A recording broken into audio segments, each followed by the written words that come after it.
Assalamualaikum teman-teman, perkenalkan nama saya Novianti dari Fakultas Psikologi Universitas Muhammadiyah Profesor Dr. Hamka.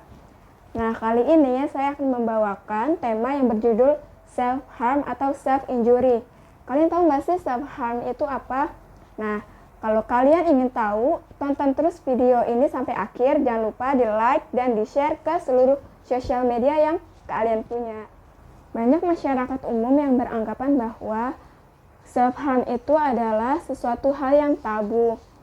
Dan mereka beranggapan orang yang melakukan self-harm hanya ingin mencari perhatian orang lain. Dan ia tidak mensyukuri terhadap hidup yang dialaminya.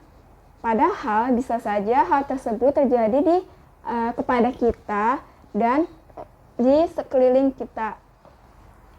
Self-harm sendiri itu adalah ketika seseorang menyakiti dirinya sendiri sebagai cara untuk mengungkapkan, mengatasi, atau bertahan dari rasa sulit.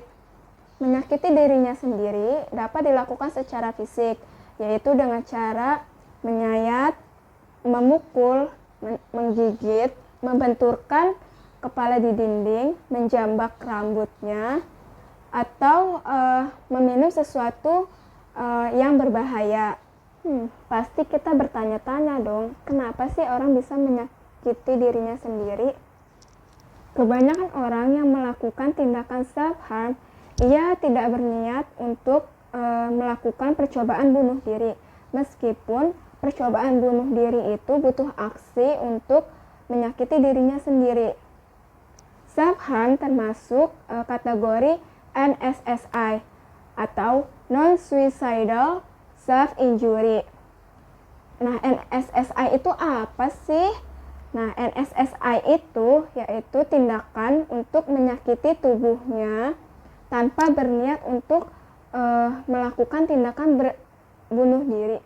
Ada beberapa faktor yang menyebabkan orang melakukan self-harm, yaitu faktor biologis, faktor genetik, faktor psikologis, faktor psikiatrik, faktor sosial ekonomi, hingga faktor budaya. Nah, ada juga faktor lain yang mempengaruhi seseorang untuk melakukan self-harm, yaitu pengaruh masa kecil. Ada beberapa anak kecil yang ia tidak diperbolehkan untuk merasakan emosi negatif seperti marah, kecewa, sedih, dan lain sebagainya.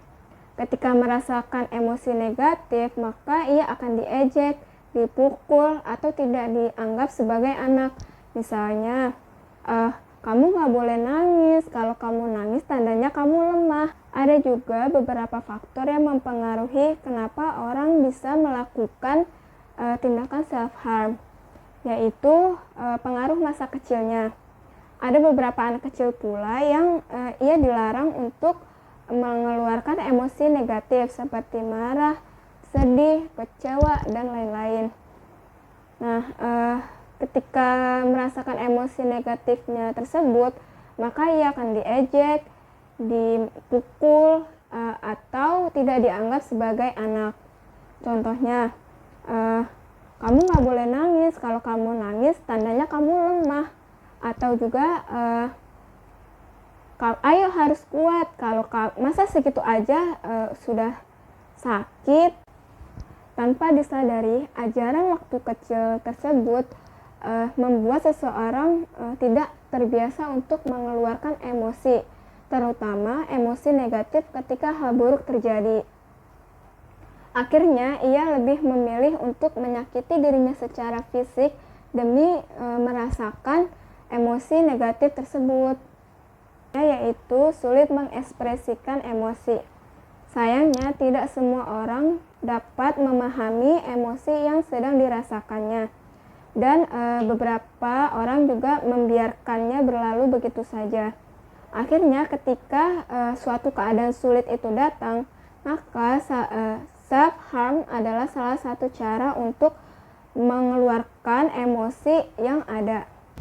Selanjutnya yaitu lebih baik merasa sakit. Bagi seseorang yang merasa diabaikan, tidak dicintai, atau merasakan mati rasa dalam hidupnya, merasakan sakit adalah pilihan yang terbaik. Merasa sakit akibat self-harm adalah pilihan yang terbaik daripada ia hanya merasakan kekosongan dalam hidupnya. Selanjutnya yaitu pengaruh pandangan terhadap diri. Seseorang yang merasa rendah diri atau membenci dirinya sendiri, ia melihat self-harm adalah sebagai pengalihan atas emosi yang dirasakan, seperti marah, jijik, sepi, dan tertekan. Ketika ia menyakiti dirinya sendiri, maka akan merasa lebih lega karena telah mengeluarkan emosi-emosi tersebut pada sakit fisik yang ia rasakan. Yang terakhir adalah gangguan mental. Bagi sebagian orang yang melakukan tindakan self-harm didiagnosa memiliki gangguan mental. Gangguan mental seperti kecemasan, depresi, skizofrenia, dan gangguan kepribadian lainnya. Menurut studi Inggris menemukan bahwa orang yang memiliki gejala gangguan mental cenderung lebih banyak menyakiti dirinya sendiri di masa lalu. Nah, selanjutnya saya akan memaparkan ciri-ciri pelaku self-injury. Yang pertama adalah memiliki sejumlah luka di tubuhnya. Luka seperti apa sih? Luka sayatan, luka bakar di lengan, di paha, di badan, atau memar di buku jari-jarinya. Umumnya mereka akan menyembunyikan luka tersebut dan akan menghindar bila ditanya apa penyebabnya mereka melakukan tindakan tersebut. Yang kedua yaitu memperlihatkan gejala-gejala depresi, seperti suasana hati yang buruk, sering merasa sedih, menangis, dan tidak memiliki motivasi dalam hidupnya. Yang ketiga yaitu sulit bersosialisasi, baik di rumah, di lingkungan sekolah, di lingkungan tempat kerja.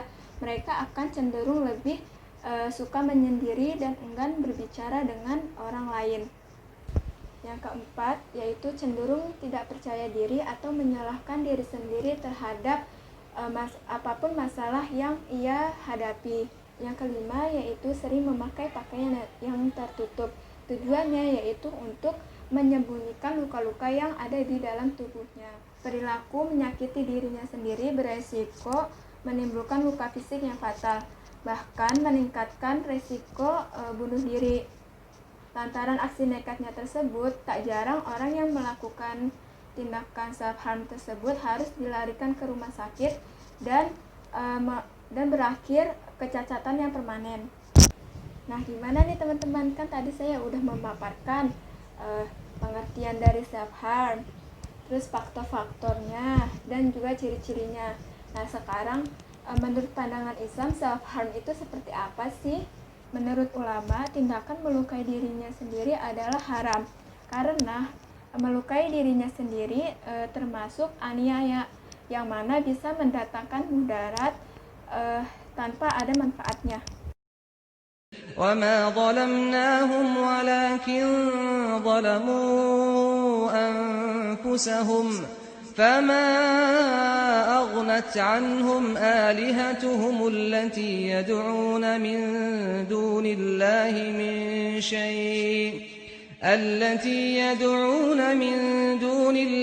من شيء لما جاء أمر ربك وما زادوهم غير تتبيب.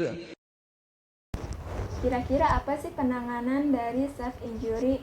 Nah, pelaku self-injury harus mendapatkan perawatan khusus dari seorang psikiater atau psikolog. Nah, psikolog atau psikiater tersebut akan melakukan pemeriksaan untuk mendiagnosis dari perilaku self-injury atau self-harm tersebut dan menentukan penyebab serta penanganan apa yang akan dilakukan oleh psikolog atau psikiater tersebut. Dilansir dari Allo Dokter, orang yang memiliki tendensi untuk menyakiti dirinya sendiri disarankan untuk pertama, tidak menyendiri, carilah dukungan sosial dan psikologis dari teman, keluarga atau kerabat dekat. Yang kedua yaitu menyingkirkan benda-benda tajam, zat kimia, atau obat-obatan yang bisa digunakan untuk melukai diri sendiri. Yang Yang ketiga yaitu bergabung dengan kegiatan-kegiatan positif seperti ikut klub fotografi, klub sepak bola, atau ikut ekstrakurikuler yang ada. Yang keempat yaitu mendalami hobi seperti bernyanyi, bermain lukis. Hal tersebut guna untuk mengekspresikan emosi kita dengan cara yang positif. Yang kelima yaitu menghindari konsumsi minuman keras atau narkoba. Yang keenam yaitu ketika rasa ingin melukai diri sendiri itu muncul, maka alihkan pikiran-pikiran kita ke kegiatan-kegiatan yang positif. Yang ketujuh yaitu rutin berolahraga, mencukupi waktu tidur dan istirahat, mengkonsumsi makanan yang bergizi.